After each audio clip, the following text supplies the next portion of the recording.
Egypt is the most populous country in the Arab world. 87 million people in an Arab world that includes possibly 300 million. Cairo is the center, the intellectual and cultural center of the Arab world because of its universities, because of Al-Azhar, which is the oldest university in the world and an Islamic seat of learning, also because of the tremendous culture industry.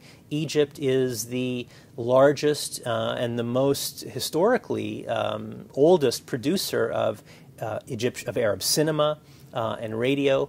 So it is tremendously influential for the rest of the Arab world, both the Mashriq to the east, Jordan, Lebanon, Syria, and the Gulf countries, as well as the Maghrib to the west, Libya, Tunisia, Morocco, and Algeria.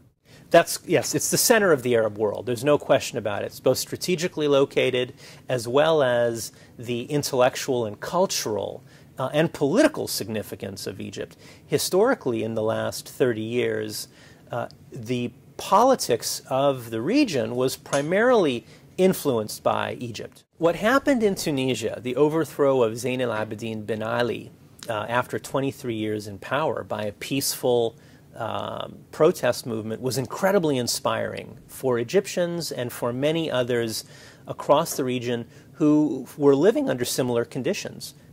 Zayn al-Abidin bin Ali had been in power since 1987. He was from the security services. Mr. Mubarak had been in power since 1981. He was a military man. Colonel Muammar Gaddafi had been in power in Libya since 1969. Ali Abdullah bin Saleh in Yemen had been in power since 1979, also from the military.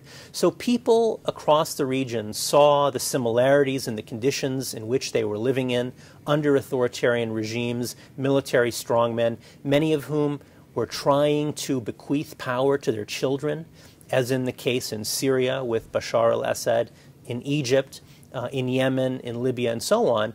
And they were also empowered by what they saw as peaceful, nonviolent protest and its ability to overthrow what were seemingly stable and long-lasting authoritarian regimes. Democracy doesn't necessarily come after authoritarianism, even when there is mass protest against an authoritarian regime.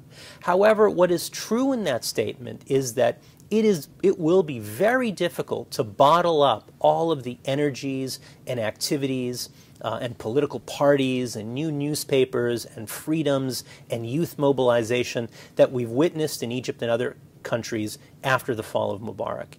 It would be virtually impossible to go back to what Egypt was like under Mr. Mubarak.